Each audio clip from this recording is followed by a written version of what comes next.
Hey there, Bio 196 students.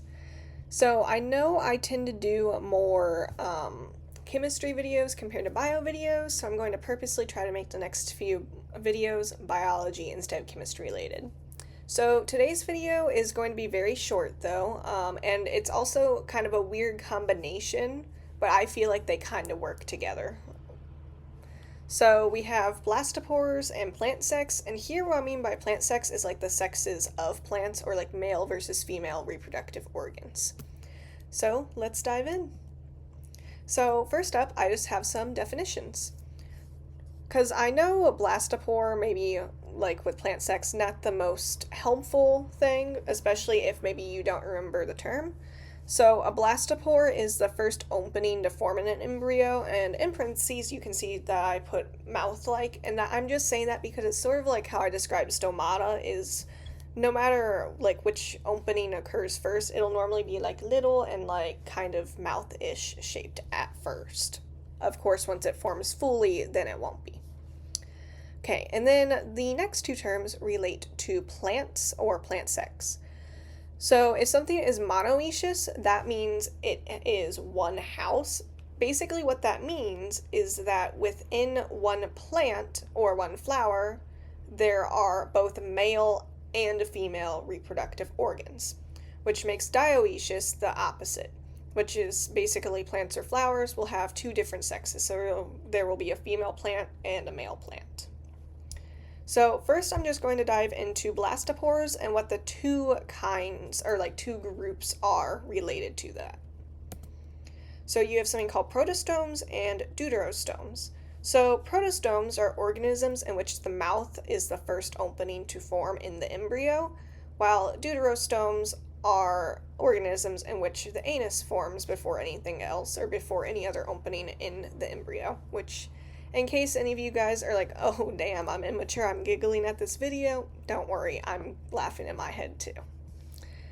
Alright, so I'm going to have a picture at some point that'll kind of show these differences here. I don't think you guys actually need to know them for your like class though, so we'll see.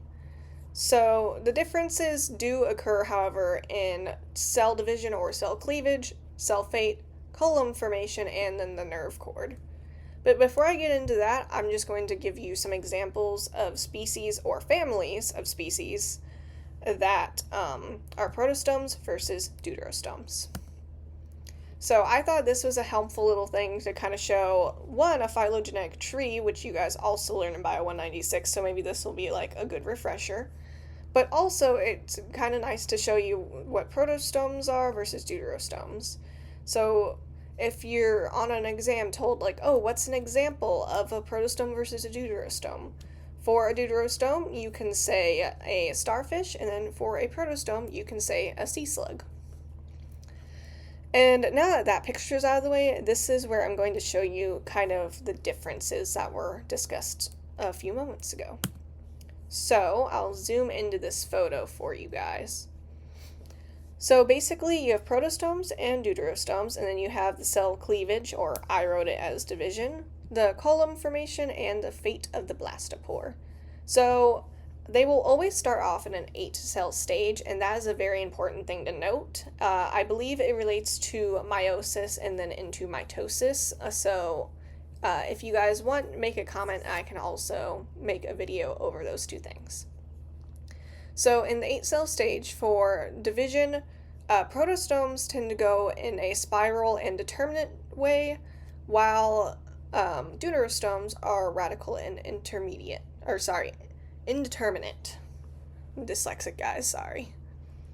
While over here, the column formation is where basically the mesoderm and the column, like the mesoderm is technically the same on both, but the placement of the column is different.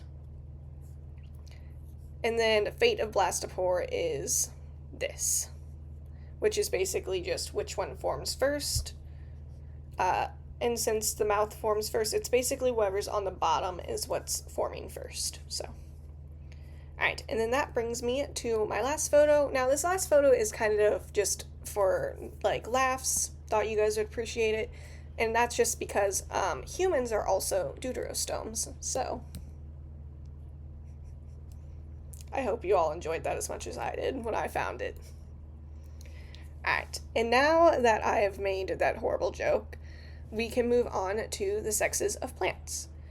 But just in case you don't remember from my ABC hypothesis video, I did think it would be a good idea to go over male versus female reproductive organs in plants. So, the ABC hypothesis discusses petals, sepals, stamens, and carpels. So stamens are actually the part of the plant that is the male reproductive organs. So that would be these here. So basically, if there is pollen on it, because these, I believe they're referred to as anthens, are basically pollen sacs, because pollen is technically the, plant equivalent of sperm. So it makes sense that this is the male reproductive organ. Now, with the ABC hypothesis, it discusses carpels and kind of implies that is the female reproductive organ of plants. That's a little misleading, though, because the whole, or female reproductive system is actually referred to as the pistil. The carpels are basically just this top part here that is almost flower-shaped. In this one, it makes sense that it is female because you have the carpels, which in a hollow opening for the pollen to go into, and then if you were to cut it open, you would see the ovum and basically eggs and ovaries here. So now that I've discussed that, the last part of this video is just photos to kind of show you how to tell the difference between a monoecious versus dioecious plant. And with that, also, again, on an exam, if you were asked to give examples, you can give examples of these plants. So, an example of something that is monoecious, which I misspelled both of these on accident, sorry about that, guys. So, a monoecious plant is most flowers, honestly, most, not all, which I will get into that. So, this here is a lily. I'm not actually 100% sure what kind, so on a test, if you need to give an example of a monoecious plant, you can say a lily.